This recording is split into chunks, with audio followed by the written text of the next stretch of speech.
Kalmar semuanya, selamat malam.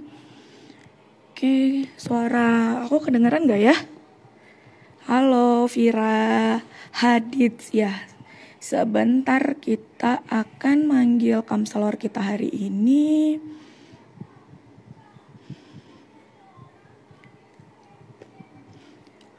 Hari ini kata kamselor kita akan diisi oleh Mbak Rena Masri. Nah, Mbak Renanya udah online gak ya?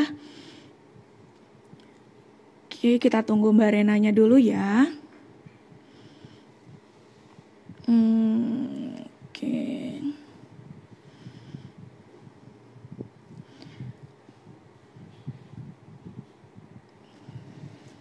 Oh iya, topiknya ya. Oke. Nah, hari ini kita akan membahas tentang hangat dengan mertua. Oke, selagi nunggu Mbak Rena online, boleh kasih tahu bagi Kalmers yang berencana menikah mungkin tahun ini atau yang sudah menikah, boleh kasih tahu misalnya saya sudah menikah atau saya mau menikah.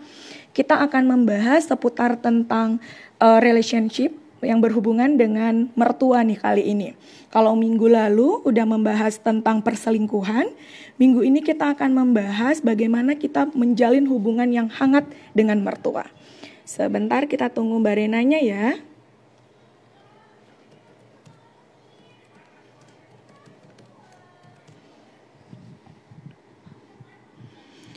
Oke.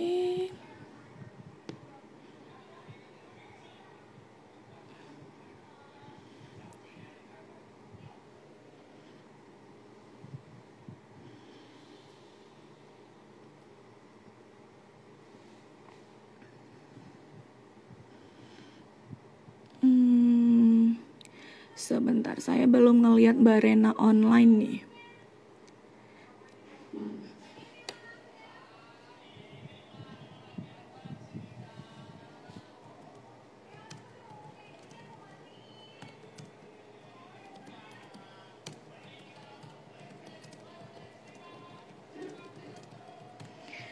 Oke, nah selagi nunggu Mbak Rena, aku bakal kasih tahu Mbak Rena ini siapa.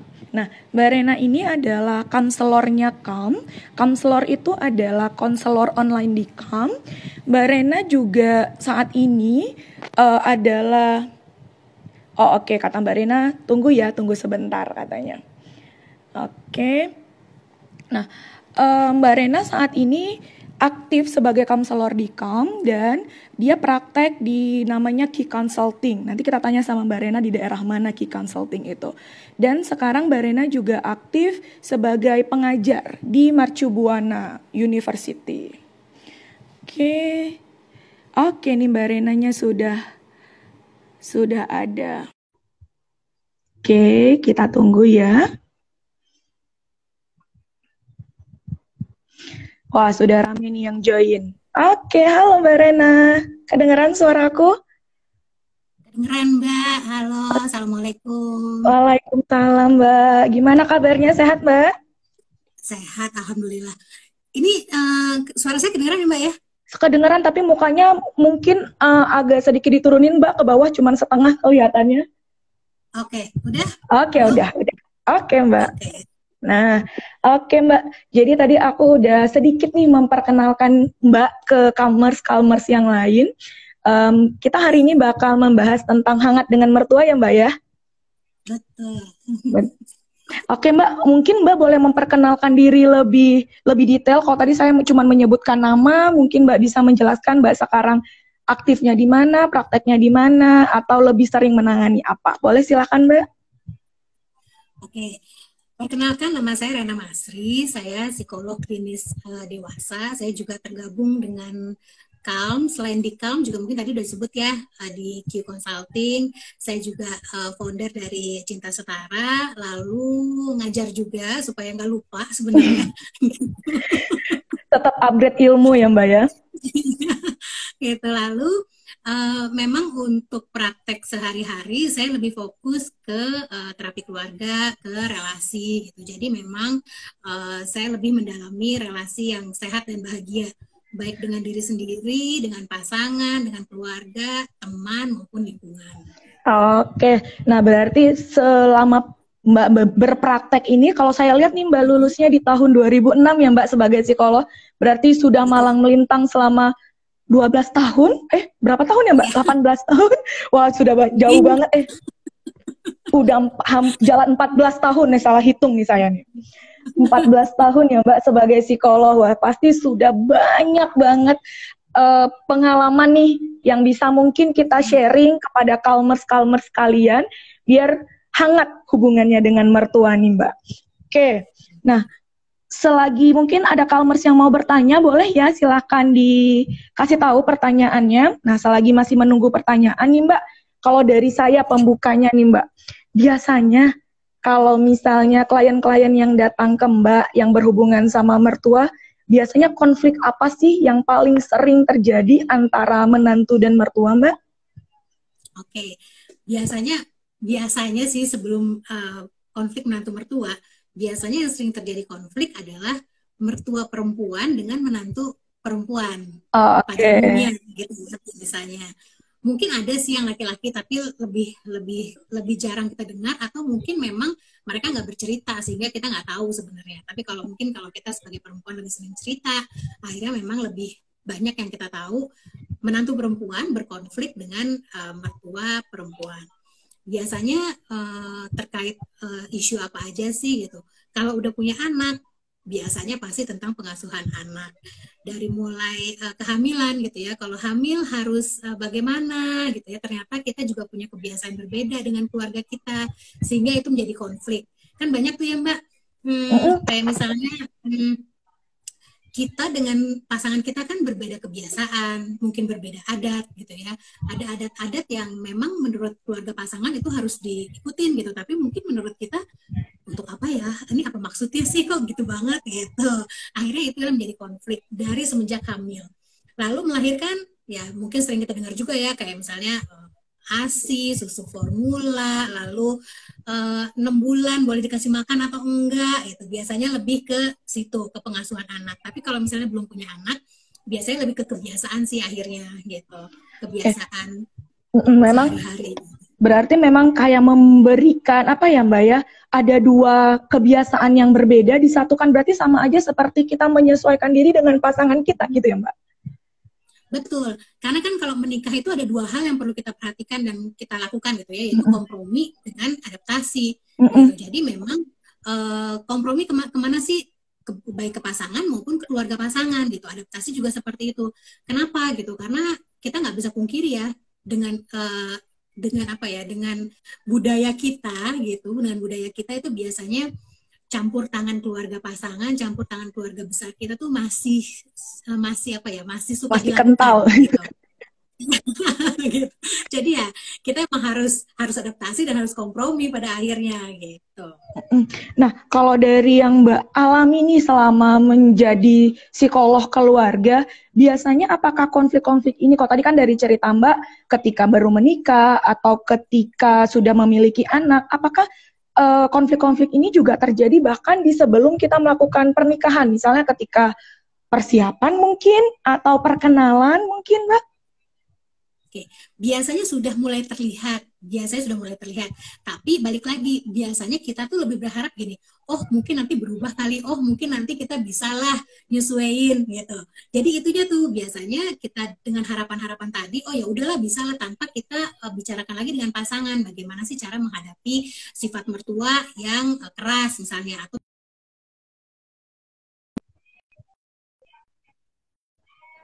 kita gitu. Nah, itu tidak dibicarakan. Karena takut juga kalau misalnya kita bicarakan dengan pasangan, takutnya pasangan marah, nanti nggak jadi nikah gitu, nanti putus gitu. Akhirnya ya itu nggak dibicarakan, padahal itu sebenarnya sangat baik untuk dibicarakan sehingga pada saat kita memasuki pernikahan kita sudah siap. Dan kebiasaan kita juga kalau kita mau menikah kan kita lebih mempersiapkan teknis pernikahan itu sendiri ya Mbak, gitu, kayak misalnya venue-nya gitu ya, terus fotografinya, make up-nya gitu, tanpa kita mempersiapkan mental kita untuk masuk ke keluarga baru gitu. Menyatukan dua kebiasaan, menyatukan dua adat istiadat, menyatukan dua masalah gitu, itu yang harus dipersiapkan sebenarnya. Gitu. dibandingkan teknis untuk menikah itu sendiri. Oke, berarti persiapan untuk menjalin hubungan hangat dengan mertua ini sudah harus kita persiapkan ketika masih mempersiapkan pernikahan ya Mbak ya? Betul, sebaiknya seperti itu. Oke, boleh diberikan sedikit tips dan sarannya Mbak, apa saja sih yang bisa kita lakukan untuk membangun hubungan yang hangat dengan mertua bahkan sebelum menjalin hubungan pernikahan nih dengan pasangan kita? Boleh dikasih tahu Mbak tipsnya? Sebenarnya kita bisa cari tahu dulu sih apa yang mertua kita suka gitu ya, sehingga kita bisa masuk dari situ gitu. Lalu jadi kalau misalnya mertua kita suka apa ya, suka masak misalnya gitu, kita bisa tuh cari resep-resep yang atau makanan-makanan yang lagi viral gitu, terus kita omongin ke mertua gitu, atau kita kasih, atau ya kalau bisa kita masakin gitu ya, kita kasih gitu kan lebih baik lagi. Jadi bisa kita masuk dari situ, sehingga dari sebelum menikah pun hubungan kita sudah mulai dekat secara emosional dengan mertua gitu. Lalu usahakan juga kita melihat bukan hanya sisi negatif mertua, calon mertua gitu ya, tapi sisi positifnya coba kita lihat nih, sehingga kita nggak hanya fokus pada kekurangan, hanya fokus pada hal-hal negatif dari mertua, tapi kita juga bisa melihat sebenarnya kebaikan-kebaikan mertua apa sih, sehingga akhirnya keburukan-keburukannya juga kita bisa apa ya, bisa minimalisir gitu ya Mbak. Iya gitu, sehingga nggak gitu kelihatan besar lagi gitu. Karena biasanya kan mungkin hal-hal kecil ya, biasanya hal-hal kecil gitu, tapi banyak gitu akhirnya menumpuk gitu. Kayak kalau misalnya kita juga lihat, oh mertua kita juga baik loh, mertua kita juga ada sisi positifnya, apa hal-hal itu tuh akan bisa diminimalisir gitu. Oke, berarti mencari tahu apa kesukaan mertua sama mencari tahu hal-hal positif ya Mbak, jangan hanya terikat dengan hal-hal negatif gitu ya Mbak ya. Iya. Oke Mbak, ini ada yang nanya nih Mbak, aku nggak direstui nih sama mamanya, mertua nih berarti ceritanya ya. Aku harus apa biar bisa dapat direstui? Dan konfliknya karena aku bukan dari keluarga Chinese. Akhirnya aku dan pasangan jadinya backstreet. Aku harus gimana ya Mbak? Ditanya tuh Mbak.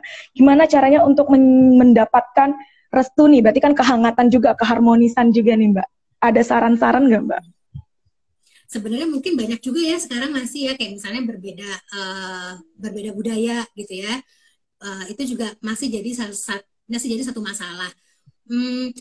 Kita juga bisa membangun kedekatan dengan hal-hal tadi, sehingga secara emosional mertua bisa luluh gitu loh, bisa melihat oh ternyata kita tadi mertua nggak mau kalau menantunya Chinese gitu ya, maksudnya ya, pertanyaannya. Karena dianya bukan Chinese kayaknya nih, ya karena aku bukan dari keluarga Chinese ya. Oke, jadi maksudnya jadi ibu mertua juga bisa melihat walaupun kita bukan dari keluarga Chinese, tapi kita juga punya sisi-sisi positif. Kita juga bisa mengurus keluarga gitu. Kita juga bisa sayang kepada anaknya, sayang kepada calon mertua gitu. Itu yang kita lihat. Kita bisa mandiri gitu ya. Kita bisa happy dengan pasangan kita, sehingga lambat laun nanti mertua kita juga terbuka hatinya. Tapi memang ini kasus per kasus ya, nggak bisa digeneralisasi gitu, karena kita harus lihat lingkungannya juga seperti apa. Tapi yang penting menurut saya di sini adalah hubungan antara pasangan itu tadi. Kalau misalnya memang mereka mempunyai hubungan yang kuat, ya bagaimana cara mereka berdua untuk menghadapi ibu mertua. Jadi bukan hanya si calon menantu aja nih yang menghadapi ibu mertua, tapi bagaimana bersama-sama menghadapi dan meluluhkan ibu mertua gitu. Oke, jadi pasangan ini adalah satu tim ya Mbak ya, untuk saling meluluhkan gitu ya Mbak. Iya, betul. Jangan masing-masing, jangan ya udah nyokap gue nggak suka nih sama lo, coba lo cari jalan nih biar nyokap gue suka. Nah, gitu jangan juga, lempar batu sembunyi tangan gitu ya Mbak ya. Sama-sama. Oke, katanya suaranya nggak jelas nih, boleh kasih tahu Kalmers yang lain kedengeran nggak suara saya dan suaranya Mbak Rena? Katanya ada suaranya. Halo, Kalmers. Kalau jelas boleh kasih tahu dong. Atau kalau kurang jelas boleh kasih tahu.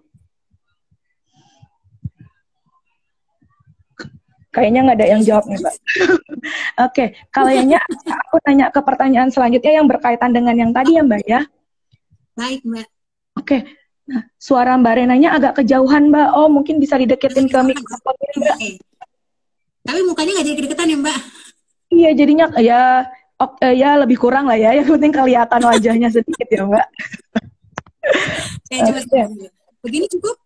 Cukup cukup Mbak. Oke. Kedengeran kamu? Oke, nih Mbak, ada pertanyaan. Jadi tadi Iya. kan terkait sama menjalin hubungan juga nih sama mertua. Kira-kira informasi apa saja sih yang perlu kita gali tentang mertua kita atau keluarga pasangan kita sih Mbak sebelum menikah untuk, ya tadi kan Mbak cerita bahwa mencari tahu seperti makanan kesukaan, hal-hal positif. Selain itu apalagi sih Mbak informasi yang penting kita gali tentang keluarga pasangan kita dan terutama mertua kita Mbak? Oke, sebenarnya kalau tadi kan yang hal-hal yang disukai gitu ya, sisi positif dari mertua itu kan memang supaya kita bisa merasa lebih nyaman pada saat kita berinteraksi dengan mertua. Tapi sebenarnya yang perlu diketahui juga sebenarnya harapan mertua itu apa sih gitu. Jadi sehingga kita bisa menyesuaikan nih harapan mertua dengan apa yang bisa kita lakukan gitu. Karena kadang-kadang banyak perbedaan nih, mertua harapinnya seperti ini ternyata kita melakukannya berkebalikan gitu, sehingga akhirnya terjadi konflik. Padahal apa? Padahal kita nggak tahu aja harapan mertua apa, dan mertua juga nggak tahu sebenarnya harapan kita terhadap mertua apa. Jadi timbal balik sih seharusnya hubungan antara menantu dengan mertua. Jadi selain sisi positif, selain kesukaan mertua gitu ya, harapan itu juga perlu digali. Lalu misalnya sifat-sifatnya juga perlu tahu sih sebenarnya gitu, sehingga kita sudah tahu nih, oh mertua saya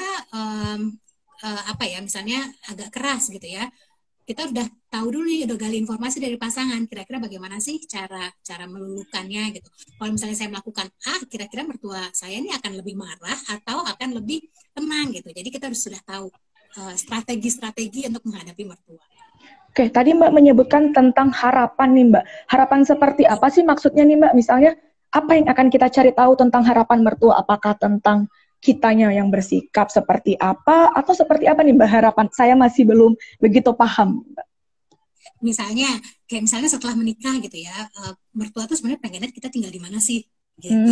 Atau kayak misalnya apakah langsung punya anak atau nggak punya anak gitu, sehingga atau tunda kehamilan gitu, sehingga itu yang bisa kita persiapkan. Kalau misalnya kita sama pasangan pengen ngontrak dulu misalnya gitu ya, ternyata mertua pengen tinggal di rumah mertua. Nah itu yang kita sudah persiapkan kan, bagaimana cara kita bicara, bagaimana cara kita menyampaikan keinginan kita untuk misalnya tinggal terpisah dengan mertua gitu. Jadi kita udah mempersiapkan jawaban sebenarnya kalau kita tahu harapan orang tua itu apa gitu. Oke, nah sangat berkaitan sama tempat tinggal nih Mbak. Banyak banget nih Kalmers yang nanyain tentang tinggal bareng mertua nih Mbak. Nah tadi kan kita juga cerita bahwa kita harus tahu nih apakah harapan mertua tinggal bareng sama mereka atau kitanya punya keinginan sendiri untuk tinggal tidak di rumah mertua gitu kan Mbak. Apakah sebenarnya sebaiknya atau seperti apa nih Mbak? Sebaiknya tinggal di rumah mertua kah atau nggak usah tinggal di rumah mertua? Atau resikonya seperti apa sih Mbak kalau tinggal di rumah mertua?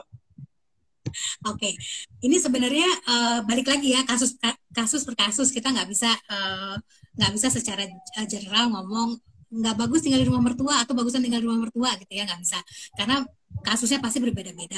Setiap orang pasti kondisinya berbeda-beda. Cuma kalau dari saya biasanya saya meminta untuk melihat dulu deh, maksudnya hal-hal positif dan hal-hal negatif yang mungkin terjadi pada saat kita tinggal dengan mertua dan pada saat kita memilih untuk ngontrak misalnya seperti itu.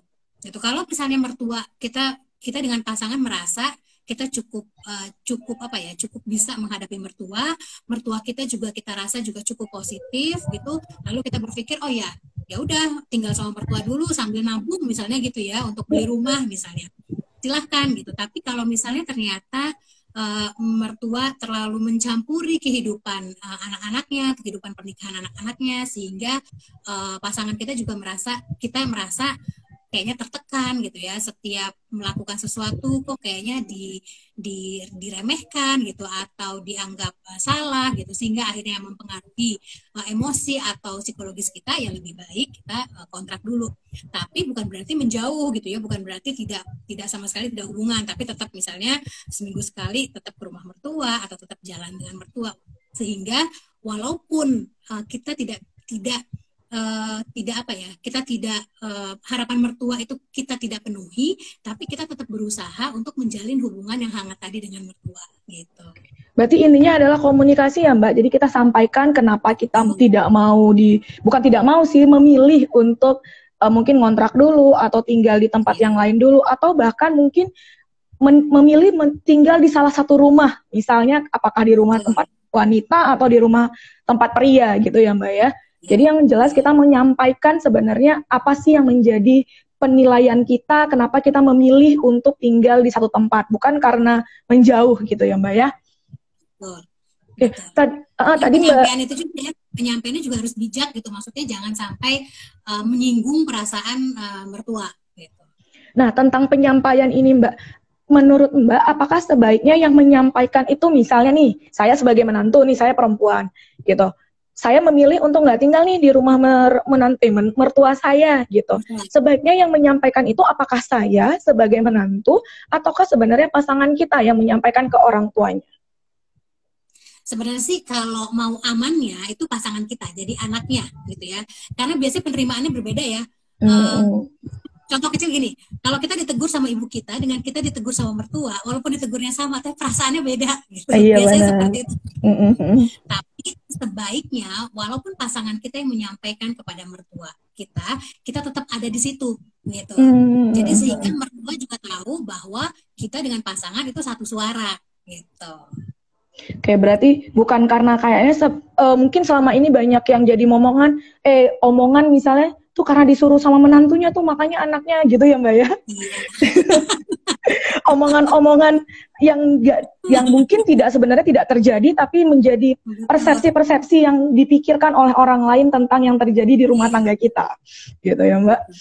Okay. Dan mungkin satu lagi ya, image yang berkembang di masyarakat gitu. Kayaknya itu menikahnya mertua lu gimana gitu, jadi kayaknya image-nya juga udah negatif gitu, sehingga kita lebih sulit untuk untuk melihat sisi positifnya gitu, karena udah banyak sekali nanti mertua lu begini, mertua tuh seperti ini gitu, akhirnya kita udah takut sendiri, deg-degan sendiri, padahal ternyata pas nikah mertuanya baik banget gitu. Bener Mbak, aku juga jadi curcol nih, aku juga ketika waktu mau menikah banyak teman aku yang bilang bahwa si bunda segini waktu aku ngejalanin kok enggak kayak gitu, tapi waktu awal-awal dikasih tahu Wawen yakin lu mau gitu mertua lu bla bla bla bla, wah kan deg-degan ya ketemu sama mertua pertama banget ya, tapi ternyata setelah ketemu ya dijalanin jauh dari yang dikatakan sama orang-orang gitu. Betul. Jadi memang image-nya itu, si image mertua tuh kayaknya emang jadi momok gitu, padahal ya nggak semua mertua seperti itu.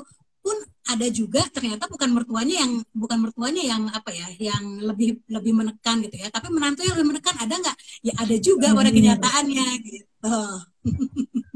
Oke, jadi memang paling penting adalah kita mencoba sendiri ya Mbak berhubungan sama mertua kita, dan juga jangan lupa untuk kita dulu satu tim sama pasangan kita. Pengennya apa sih?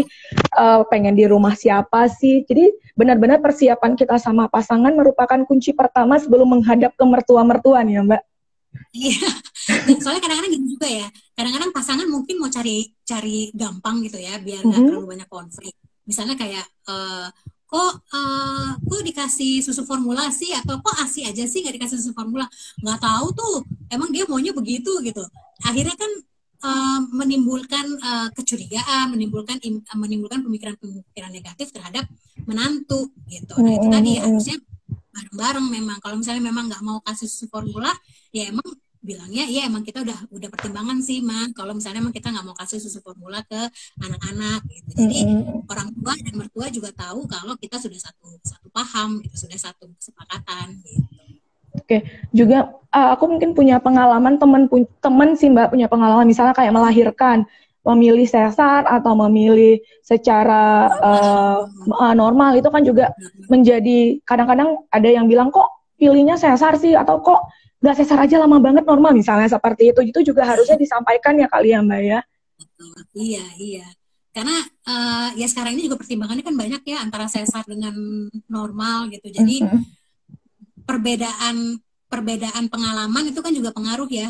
Pengalaman dulu waktu orang tua atau mertua kita melahirkan dengan pada saat kita melahirkan itu kan juga sangat jauh berbeda gitu. Jadi mungkin nggak banyak juga informasi yang baru yang diterima oleh mertua gitu.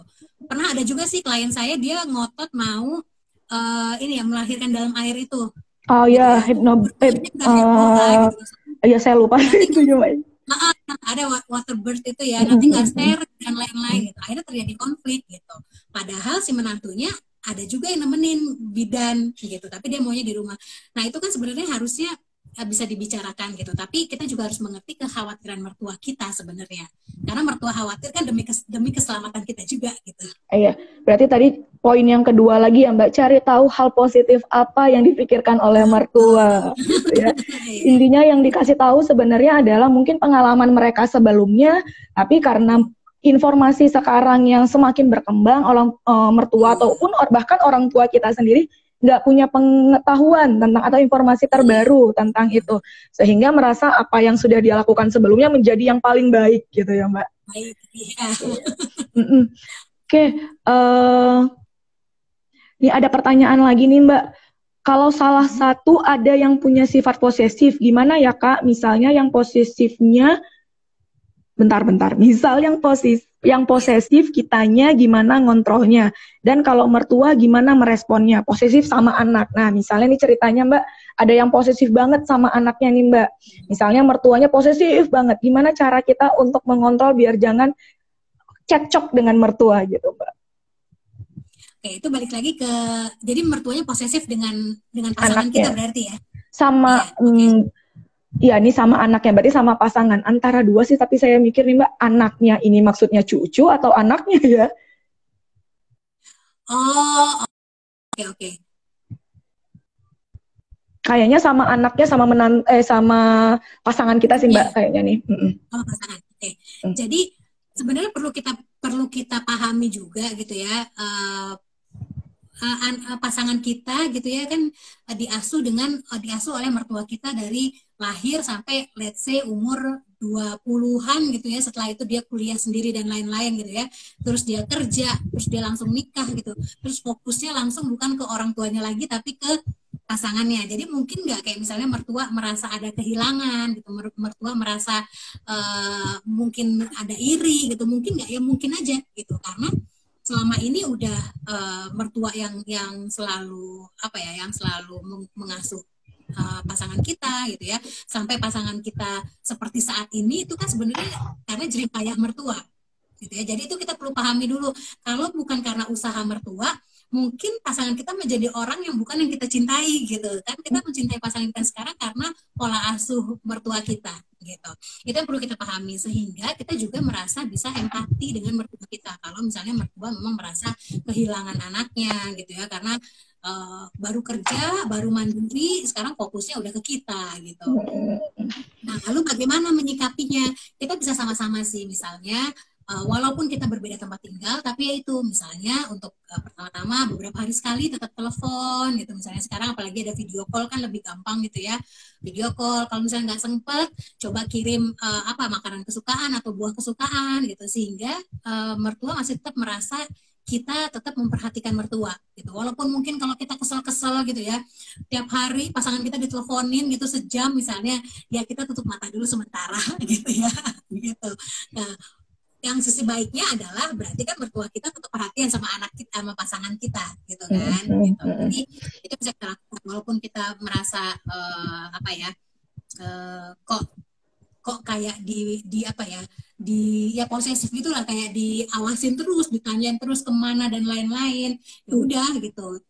Karena kadang-kadang itu juga masa-masa penyesuaian pada saat awal-awal nikah. Tapi nanti pada saat waktu juga berjalan, kondisi tersebut juga sudah mulai berkurang. Kenapa? Karena mertua sudah percaya dengan kita dan pasangan gitu. Kalau kita juga menunjukkan sikap tetap perhatian, mertua juga akhirnya akan lebih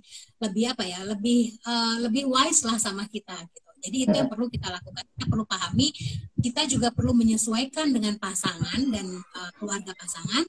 Keluarga pasangan perlu menyesuaikan dengan kita gitu, sehingga memang butuh waktu dan nggak bisa instan gitu. Karena kita dengan orang tua kita aja, kita dengan kakak kita gitu atau dengan ibu kita yang diasuh dengan pola asuh yang sama, dengan kebiasaan yang sama, adat istiadat yang sama, bisa nggak kita berselisih paham? Bisa banget gitu. Bisa nggak kita bertengkar dengan abang atau adik atau kakak atau orang tua? Bisa gitu. Bisa. Apalagi dengan orang yang berbeda kebudayaan atau beda kebiasaan ya Mbak ya. Iya, betul gitu. Jadi ya cukup pahami aja seperti itu. Oke, kalau dari yang Mbak sampaikan tadi, yang aku terima adalah bahwa ya kita nggak bisa minta mertua kita menjadi tidak posesif. Yang bisa kita lakukan adalah dari diri kita ya Mbak ya, karena kita nggak bisa mengontrol orang lain, tapi kita bisa membangun hubungan menjadi lebih baik dengan mertua atau menjadi lebih empati kali ya dengan perasaan yang dimiliki oleh mertua kita tadi. Karena sebenarnya kita nggak bisa mengubah orang lain kan, kecuali orang tersebut memang mau mengubah dirinya sendiri gitu. Dan kita juga kalau misalnya kita memang merasa nggak bisa merubah, ya udah yang bisa kita rubah apa sih? Bagaimana kita berespon terhadap perilaku orang lain supaya kita nggak stres gitu ya. Jangan sampai akhirnya kita stres, kita tertekan, mempengaruhi hubungan kita dengan pasangan pada akhirnya gitu. Jadi ya itu yang bisa kita lakukan. Oke, berarti juga kalau ini ada saran juga dari Kak Karina bahwa yang perlu divalidasi adalah perasaan dari mertuanya juga. Mungkin tadi rasa kehilangan anaknya karena anaknya kok kayaknya baru selesai kuliah, baru dapat kerja, tiba-tiba udah diambil aja gitu sama pasangannya gitu. Jadi rasa itu yang perlu kita validasi ya Mbak ya, bahwa oh iya mama mungkin rasa kehilangannya sekarang sama si A, mungkin nanti kita sering-sering kunjungi mama deh Ma, misalnya gitu kali ya. Iya betul. Mungkin kalau misalnya kuliah kan mungkin juga jarang ketemu gitu ya sama anaknya. Tapi maksud saya tapi tetap kedekatan itu tetap dibangun gitu sehingga mertua tidak merasa kehilangan tadi gitu. Malah merasa nambah gitu, bukan malah kehilangan anak gitu.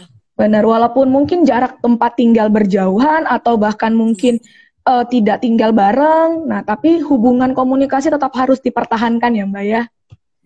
Apalagi sekarang teknologi udah secanggih sekarang kan, mau video call tiap malam juga kadang-kadang kita kalau misalnya udah punya anak, cucu-cucunya tiap malam video call tuh juga sudah membuat mertua kita sebenarnya merasa senang gitu.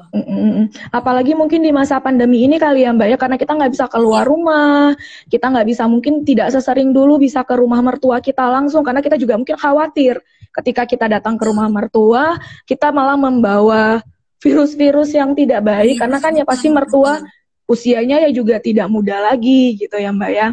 Sehingga mungkin metode komunikasi seperti video call atau bahkan melengkap, yang saya lihat sekarang ini banyak usia-usia ibu-ibu kita yang mungkin udah pakai HP yang bagus gitu ya Mbak. Kalau yang belum ya mohon diminta tolong, kalau ada lebihan uang jajan, uang bulanan dibelikan gitu ya Mbak, diajarkan. Jadi memang sekarang karena sudah sangat mudah komunikasi gitu, jadi walaupun betul tadi sih masa-masa pandemi ini juga kita tetap masih mempertahankan komunikasi supaya ya itu tadi kedekatan secara emosionalnya tetap terjalin gitu. Oke, nah kalau tadi kan kita sudah membicarakan tentang konflik apa yang sudah terjadi, persiapan sebelum menikah harus apa yang kita lakukan.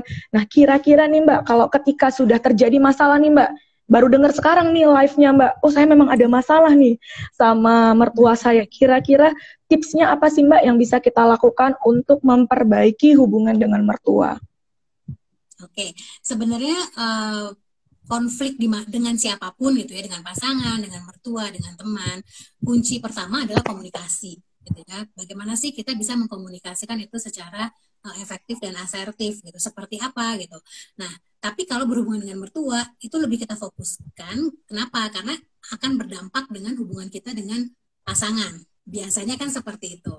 Nah, yang pertama harus kita lakukan adalah kita komunikasi dulu dengan pasangan. Kita melihat dulu konfliknya gitu ya. Kita membahas dulu, mendiskusikan dulu konflik yang terjadi kita dengan pasangan gitu, sehingga kita dengan pasangan udah satu suara dulu nih dalam menghadapi konflik atau menyelesaikan konflik tersebut gitu. Lalu mulai deh bicara dengan mertua gitu, sebenarnya apa yang terjadi, bagaimana kita untuk menyelesaikan konfliknya gitu. Dan kayak tadi mertua itu kan orang tua pasangan yang sama juga dengan orang tua kita gitu. Jadi ya mau nggak mau juga kita memang harus tetap menghargai, tetap harus hormat kepada mertua. Jadi cara bicara kita, intonasi bicara, ekspresi muka, gestur tubuh kita itu juga kita harus perhatikan pada saat kita bicara dengan mertua, sehingga apalagi orang tua kadang-kadang kan cepat lebih mudah tersinggung gitu. Iya, mudah tersinggung. Itu yang harus kita perhatikan gitu. Mungkin kita maksudnya bukan apa-apa tapi nggak sengaja mau nguap gitu, tapi nanti disalahartikan gitu kan, jadinya agak panjang gitu. Jadi itu yang harus kita perhatikan gitu. Baru kita ke solusinya seperti apa gitu, dibicarakan antara dua belah pihak. ketika kita membicarakan dengan mertua tadi nih Mbak, apakah sebaiknya kita datang bersama dengan pasangan menemui mertua, apakah atau sebaliknya pasangan kita dulu yang ketemu sama orang tuanya setelah kita membicarakan tentang solusinya nih sama pasangan. Tadi kan Mbak bilang kita satu suara dulu sama pasangan baru ngomong ke mertua. Apakah sebaiknya ketika bertemu itu mertuanya ngomong dulu sama anaknya atau pasangan kita, atau langsung aja nih berdua? Sebenarnya kalau itu tergantung dari masalahnya ya. Kalau misalnya memang masalah-masalah yang apa ya, yang tidak krusial gitu, yang tidak begitu signifikan, mungkin kita bisa langsung berdua gitu. Tapi kalau misalnya masalah-masalah yang sensitif gitu, yang kita dan pasangan merasa kalau misalnya mertua langsung menghadapi menantu, nanti akan apa ya, mungkin akan merasa malu, mungkin akan merasa jengah gitu, mungkin akan merasa risih. Sebaiknya anaknya dulu gitu, pasangan kita dulu yang berhadapan dengan mertua. Tapi kalau misalnya karena kan yang paling tahu tentang mertua kita kan pasangan kita kan, jadi kita tanya dulu nih ke pasangan, kita diskusi dulu. Kalau misalnya pasangan juga merasa nggak apa-apa kok kita berdua aja, karena ini masalah yang cukup umum lah gitu dihadapi oleh keluarga-keluarga, kita hadapi bareng-bareng gitu, supaya memang ketahuan kalau kita memang satu suara gitu. Oke, berarti memang tergantung permasalahannya ya Mbak ya. Sebaiknya seperti apa menghadapi permasalahan tersebut. Dan kita juga harus satu suara dulu tuh tadi sama pasangan kita agar bisa lebih mudah untuk menghadapi masalah dengan pihak lainnya gitu ya Mbak. Karena kalau kita masih beda suara gitu, itu nggak akan mudah menghadapi mertua gitu kan. Karena nanti kata si A begini, kata si B begini gitu. Jadi nggak selesai-selesai nanti masalahnya. Berarti terkadang ini sih Mbak, kadang tadi mungkin Mbak juga ada sebutin, di saya juga pernah mengalami misalnya tadi perbedaan cara bicara misalnya atau intonasi berbicara yang mungkin di keluarga kita intonasinya lebih lembut mungkin, tapi di keluarga pasangan sebenarnya intonasinya lebih tinggi tapi bukan marah. Nah, tapi mungkin itu yang juga kita perlu tanyakan ke pasangan kita. Itu kalau mama lagi ngomong kayak gini atau kalau lagi ayah lagi ngomong kayak gini, itu artinya marah atau enggak sih? Gitu kali ya Mbak ya. Sehingga tidak mispersepsi apa yang kita rasakan dengan apa yang disampaikan oleh mertua kita kali ya Mbak. Iya, karena itu perbedaan tadi ya, ada perbedaan adat istiadat, intonasi suara gitu. Cuma mungkin yang akan lebih menimbulkan masalah kalau menantunya yang terbiasa bicara keras, tapi ternyata mertuanya sangat lembut gitu ya. Itu kebalikan gitu ya Mbak ya. Menantu saya kok begini gitu ya. Malah mertuanya yang terkejut-kejut gitu ya, wah kok kayak marah-marah ya menantunya gitu ya Mbak ya. Nah kalau yang itu sebaiknya gimana tuh Mbak? Apakah sebaiknya si menantu yang akhirnya menurunkan intonasi dan membiasakan dengan kondisi, atau memberitahu aja ke mertua bahwa memang cara ngomong aku seperti ini, atau sebaiknya seperti apa Mbak? Yang pertama mungkin nggak apa-apa dibilang dulu, Ma maaf ya Ma, ini bukannya aku marah-marah, tapi emang nada bicara aku tuh seperti itu gitu. Nah nanti setelah itu baru kita kan juga harus tadi ya, harus menyesuaikan juga gitu. Mungkin kalau misalnya berbicara dengan orang tua pasangan ya kita harus menurunkan intonasi suara gitu. Terus berbicara dengan keluarga besar pasangan, mungkin kan nanti kan jadi masalah lagi kan. Kok si A ngomongnya matanya melotot-melotot sih, ngomongnya bentak-bentak sih, padahal enggak biasa gitu ya. Memang harus lebih, mungkin saya bilang bertanya kali ya Mbak, apakah yang menjadi kebiasaan atau mempelajari apa yang menjadi kebiasaan dari lingkungan sekitar keluarga baru kita ini gitu ya Mbak. Nah itu tadi, kalau misalnya kita sudah tahu hal itu dari sebelum menikah, kita sudah bisa antisipasi kan gitu. Jadi dari sebelum menikah kita sudah bisa komunikasi tuh, mertua kita juga udah tahu, oh emang gaya bicara calon menantunya ini seperti ini, bukan berarti memang dia tidak menghargai atau bukan berarti dia marah-marah, tapi memang kebiasaannya seperti itu. Tapi perlu disesuaikan nggak? Ya perlu disesuaikan juga. Oke, berarti kalau misalnya saya bisa mengambil sedikit rangkuman tentang cara atau tips untuk membangun hubungan yang mungkin sudah pernah konflik, yang pertama adalah mengkomunikasikan dengan pasangan ya Mbak, menjadi satu suara dulu dengan pasangan, klop dulu sama pasangan, baru kita berhadapan sama mertua kita. Setelah itu juga adaptasi kali ya Mbak ya, adaptasi dengan yang kita nggak bisa mengubah apa yang ada di luar kita, tapi kita mungkin yang bisa lebih beradaptasi dengan apa yang mungkin menjadi konflik selama ini gitu ya Mbak ya. Betul. Iya. Lalu mungkin saya tambahin sedikit ya Mbak, mungkin jangan lupa juga supaya kita juga bisa mengelola stres dan tekanan yang ada dalam diri kita gitu ya. kita menyesuaikan dengan pasangan, menyesuaikan dengan mertua, tapi kita tertekan gitu ya. Akhirnya kita sendiri yang nggak sehat mental gitu. Nah, kita juga perlu melakukan apa ya, hal-hal yang bisa kita lakukan untuk mengelola stres gitu, untuk mengelola tekanan. Lalu jangan lupa juga untuk melakukan self care gitu, supaya kita juga merasa happy gitu. Berarti kita juga perlu untuk menerka-nerka sebenarnya kita ini sudah sejauh apa sih masalah yang terjadi di diri kita, masih bisa kita handle kah, atau kita mungkin butuh orang lain atau partner lain, bukan partner lain sih, partner cerita kali ya, bukan partner lain. Wah, jadi salah persepsi nanti kalau jadi partner lain ya. Teman cerita mungkin ya, teman-teman kita yang mungkin bisa menjadi tempat diskusi kali ya Mbak ya. Tapi Mbak, tentang diskusi sama orang lain nih, misalnya tentang permasalahan keluarga kita, apakah itu dianjurkan atau tidak Mbak? Karena ada beberapa orang bilang, kalau masalah keluarga nggak usah deh cerita sama temen, atau nggak usah deh cerita sama mama kita, gitu. Karena itu bakal menjadi bumerang untuk kita sendiri. Benar nggak Mbak seperti itu? Sebenarnya balik lagi itu tergantung masalahnya. Kalau misalnya kita cerita ke orang tua kita gitu misalnya ya, dikhawatirkan nanti kenapa?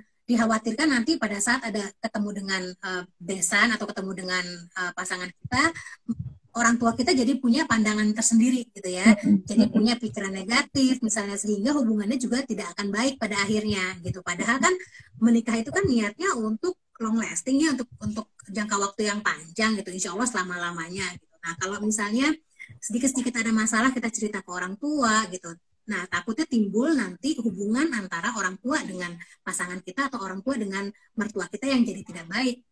Akhirnya apa? Hubungan kita dengan pasangan juga yang tidak baik. Tapi kalau misalnya memang ada hal-hal yang signifikan yang terjadi, kayak misalnya KDRT gitu, ada pemukulan gitu, ya menurut saya itu memang perlu diceritakan gitu, karena itu memang sudah termasuk kekerasan ya, yang sudah memang harus ada penanganan yang lebih lanjut gitu. Oke, jadi sebaiknya permasalahan, jadi tergantung permasalahannya. Apalagi kalau ke teman, kita juga perlu lihat dulu nih teman kita nih apa ya, bisa dipercaya atau enggak, kondusif atau enggak gitu. Jangan sampai kita salah bercerita gitu. Kita cerita ke teman, ternyata teman cerita ke temennya ya, dan panjang akhirnya. Ya jadi lingkaran gitu-gitu aja Mbak, diceritain, saling menceritakan gitu ya Mbak ya. Lalu menurut Mbak, kita harus mengantisipasi bercerita ini kepada siapa saja sih Mbak? Kalau tadi dibilang perhatikan dulu teman, takutnya teman ceritain. Sebaiknya jangan cerita dulu ke orang tua kita, karena takutnya nanti persepsi orang tua kita ke pasangan maupun besannya jadi tidak baik. Lalu sebagai menantu nih, misalnya saya, kira-kira saya harus cerita ke siapa Mbak untuk cari diskusi nih kira-kira gitu? Sebenarnya ke teman pun nggak apa-apa gitu ya, tapi memang temennya ya itu aja gitu ya, jangan masalah ini cerita ke sini, masalah ini cerita ke sini, sehingga akhirnya banyak yang mungkin apa ya, orang-orang tahu bagaimana kehidupan pernikahan kita gitu ya. Jadi memang kalau misalnya teman kita itu memang kondusif, positif, tidak bisa dipercaya, silahkan gitu, dan kita memang bercerita untuk mencari solusi gitu. Tapi memang lebih baik kalau misalnya ada permasalahan dalam pernikahan, ya lebih baik langsung aja ketemu ahlinya gitu, lakukan konseling pernikahan misalnya, sehingga nggak cuma cerita-cerita tapi nggak ada solusi, tapi cerita tapi bisa ada solusi yang dilakukan sehingga hubungannya juga bertambah baik. Oke, berarti memang kita harus mencari orang yang tepat ya Mbak untuk bercerita, baik mau sama teman ataupun sama profesional, tentunya yang pasti lebih profesional untuk mendengarkan dan memberikan solusi ya Mbak.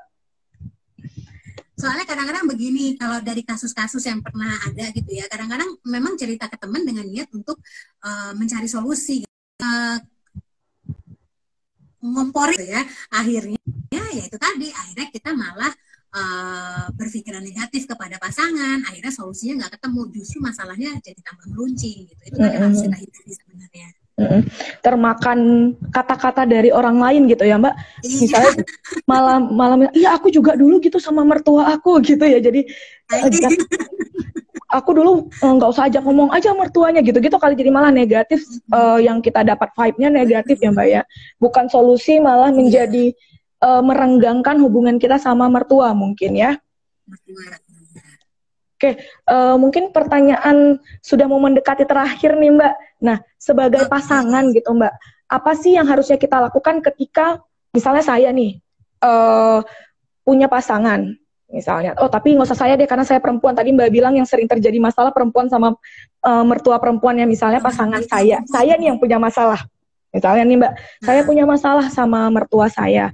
Nah, sebagai pasangan, suami saya nih, sebaiknya seperti apa sih menjadi resolusi konfliknya seperti apa sih suami saya harus menempatkan diri ketika pasangannya, saya dan mamanya atau mertua saya berkonflik. Apa yang harus dilakukan oleh pasangan saya? Oke, yang pertama-tama pasangan harus bisa menempatkan diri di tengah-tengah dulu, gitu. Jangan saling memihak dulu. Di tengah-tengah untuk apa? Sampai pasangan bisa melihat masalahnya secara jelas, gitu. Jadi bagaimana masalahnya sebenarnya, siapa yang melakukan kesalahan atau misalnya salah komunikasi di mana gitu, beda persepsi di mana gitu ya, itu yang harus dilakukan oleh pasangan dulu gitu. Jadi mungkin pasangan juga bisa menggali informasi dari orang tuanya dan bisa juga menggali informasi dari kita. Tapi tentunya gitu ya, kalau misalnya ternyata kita yang salah gitu, pasangan juga harus bisa menempatkan diri. Misalnya kita juga nggak dimarahin di depan keluarga pasangan atau di depan orang tuanya gitu, tapi boleh menyatakan, oh iya kayaknya nih salah, beda pendapat deh, salah persepsi, maksudnya si Rena seperti ini tapi mama nangkepnya seperti ini, sehingga muncul masalah gitu. Itu nggak apa-apa, nanti di belakang pasangan mau menegur kita nggak apa-apa gitu, tapi dengan cara yang bijak juga gitu. Jadi kita juga nggak merasa rendah diri, nggak merasa malu di hadapan keluarga pasangan. Jadi pasangan ya fungsinya itu pertama-tama harus bisa di tengah-tengah dulu nih, bisa tidak memihak. Kalau misalnya ternyata yang salah itu mertua kita gitu ya, atau yang mertua kita yang salah tangkap gitu ya, berarti kan kita sama pasangan udah oke nih, kita nggak akan ada masalah dengan pasangan kan. Berarti tinggal bagaimana cara kita menghadapi mertua aja gitu. Oke, berarti sebagai pasangan kita juga tidak boleh memihak tadi ya, kayak Mbak bilang bahwa harus tahu dulu sebenarnya apa sih duduk permasalahannya, melihat dari kedua perspektif, dari mamanya seperti apa dan dari pasangannya seperti apa gitu ya. Oke. Nah, ketika misalnya ya kadang kan ada beberapa orang yang memang bagus untuk menyampaikan duduk permasalahan nih Mbak, jadi lebih panas gitu ya. Tapi ada orang kan yang tidak semua orang bisa menceritakan gitu Mbak. Nah, jadi kan ketika ada satu misalnya nih saya bilang, saya nih bagus nih cerita. Gitu. Saya menggambarkan permasalahannya seakan-akan besar sekali misalnya. Tapi dari sisi mertua saya, nah mertua saya itu tidak pandai misalnya mengemukakan pendapatnya atau tidak bisa menceritakan masalahnya seperti apa. Jadi seakan-akan yang ditangkap oleh pasangan yang salah itu adalah mertua, karena kan mertua tidak pandai untuk menceritakan nih gitu. Nah, itu sebaiknya sebagai pasangan kita harus seperti apa Mbak untuk lebih detail tahu masalahnya.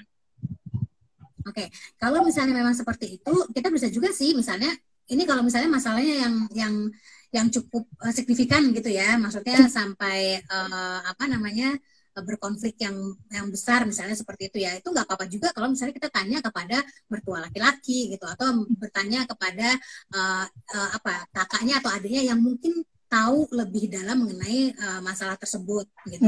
Tapi kalau misalnya memang masalahnya itu bukan masalah besar, masalah biasa-biasa gitu ya, menurut saya lebih baik diselesaikan memang nggak usah sampai membawa keluarga lainnya gitu, sehingga nanti takutnya persepsi tentang kita juga akan menjadi lebih buruk gitu kan. Kok ipar gue bermasalah dengan ibu gue ya, misalnya nanti iparnya jadi berbicara seperti itu gitu, sehingga sebaiknya sih nggak perlu melibatkan ipar dan lain-lain gitu.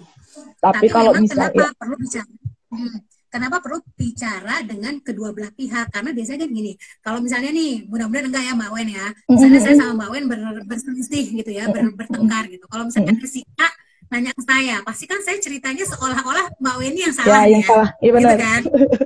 Ya, kalau si A ke Mbak Wen nih, pasti Mbak Wen cerita seolah-olah kan saya yang salah gitu. Iya, bukannya kita pasti akan bagaimana cara kita menggambarkan perspektifnya ya Mbak.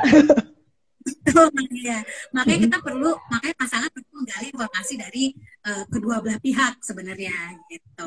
Cuma kalau misalnya memang ternyata ibunya nggak terlalu banyak bicara gitu ya, itu ya bisa kita gali juga, bisa misalnya kita ajak mana ya, misalnya ibunya suka makan di restoran apa, kita ajak, jadi suasananya santai supaya ibunya juga bisa terbuka gitu, bisa menceritakan sehingga kita juga tahu informasi yang detail dari ibunya gitu dan juga dari pasangan kita. Oke, Mbak, mungkin bagi Kalmers nih yang mau bertanya boleh ya di komen biar saya bisa menyampaikan pertanyaan-pertanyaannya ke Mbak Rena. Sebelum kita akhiri nih Mbak Rena, kalau yang biasanya Mbak Rena hadapi di ketika praktek atau menghadapi ada family therapy, biasanya apakah ketika kita melakukan family therapy atau konseling keluarga itu sebaiknya langsung mendatangkan semua pihak atau sebaiknya satu persatu dulu nih Mbak? Biasanya seperti apa? Biasa satu persatu dulu, jadi supaya itu tadi kita bisa lihat dari sudut pandang masing-masing pihak dulu gitu. Baru nanti ada sesi couple gitu, di mana kedua belah pihak memang kita sama-sama melihat gitu ya, dari sisi istri dan sisi pasangan bareng-bareng, jadi kita bertiga gitu. Tapi tentunya ada sesi individual dulu sehingga kita bisa tahu dari masing-masing pihak. Dan terkadang kan kalau misalnya langsung sesi berdua, sesi couple kan mungkin nggak terbuka ya menceritakan segala keluh kesah dan permasalahannya karena ada pasangan di sampingnya gitu. Beda kalau misalnya ada pasangan. Oke, berarti bagi Kalmers yang mau langsung konsultasi boleh individual dulu ya Mbak ya, berarti tidak harus langsung berdua untuk janjian. Nih pasangan saya belum bisa ya, saya dulu aja kali datang gitu kali ya Mbak ya. Karena gini juga Mbak Weni, kadang-kadang mungkin kayak misalnya kita merasa cemburuan gitu ya, pasangan saya begini. Mungkin aja loh kita sendiri yang ada trauma gitu. Mungkin misalnya orang tua kita pernah melakukan perselingkuhan gitu, sehingga itu menjadi trauma bagi kita gitu, sehingga kita menjadi begitu posesif, menjadi begitu takut kehilangan pasangan kita. Ternyata memang masalahnya ada di kita gitu, karena kita memang ada trauma gitu. Oke, berarti jangan takut untuk mau berkonsultasi ya Mbak ya.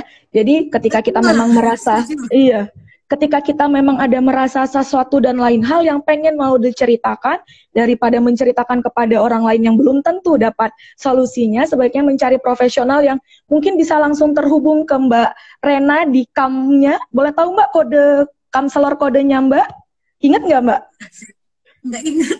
Nggak ingat ya Mbak? Oke, nanti mungkin kita share di mana gitu ya Mbak ya, untuk tahu konselor kodenya Mbak Rena dan langsung bisa konsultasi di aplikasi Calm untuk bisa terhubung dan cerita sama Mbak Rena untuk dapat solusinya. Kali gitu ya Mbak ya? Iya.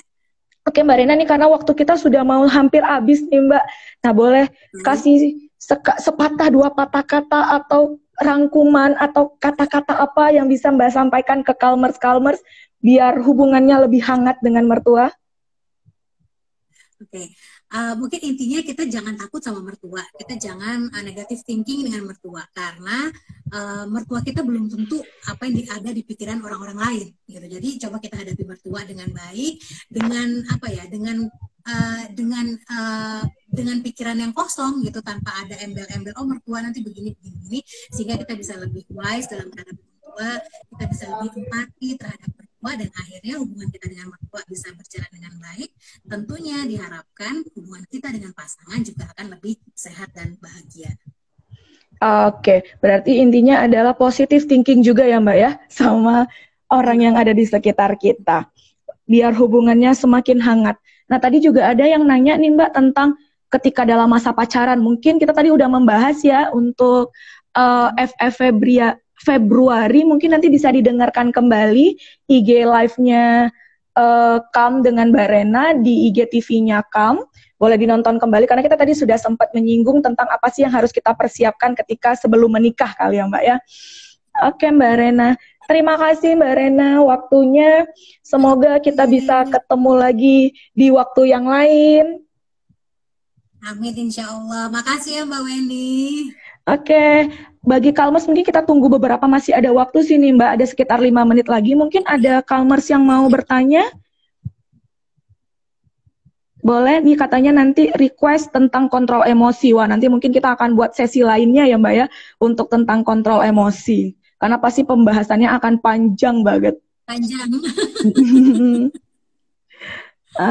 Oke, ada lagi Kalmers yang mau bertanya? Kalau tidak ada, mungkin kita mau mengakhiri sesi IG Live kita pada hari ini. Kayaknya yang di atas-atas sudah aku coba jawab deh. Oke, Mbak Rena sekarang selama pandemi kegiatannya gimana Mbak di rumah? Di rumah. Rumah Di ya Mbak rumah ya? semuanya online. Ya. Konseling online, ngajar online. Ini juga acara online kan? Online ya, IG Live ya Mbak ya. Oke nih Mbak, kita tunggu kayaknya udah tidak ada yang bertanya. Kalau gitu, terima kasih sekali lagi waktunya Mbak Rena. Semoga sehat-sehat terus. Semoga suatu saat Amin. nanti kita Kalmers bisa saling bertatap muka untuk acara kam-kam lainnya. Untuk Kalmers, jangan lupa setiap hari Rabu jam 7:30 akan selalu ada kata Kamselor di IG Live-nya Kalm.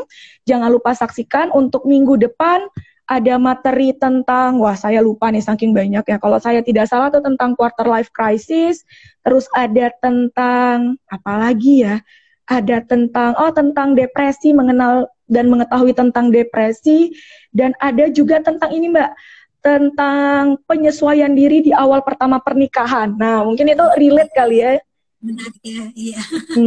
Nah, jadi bagi Kalmers jangan lupa tetap saksikan kegiatan IG Live-nya Kalm setiap hari Rabu jam 7:30 dan juga jangan lupa ikuti ada beberapa kegiatan-kegiatan online Kalm lainnya nih Mbak. Ikutin terus IG-nya Kalm untuk tahu informasi-informasi. Terima kasih Mbak Rena. Sama-sama Mbak Weni, sampai ketemu lagi ya. Sampai ketemu lagi Mbak Rena. Jatuh. Oke.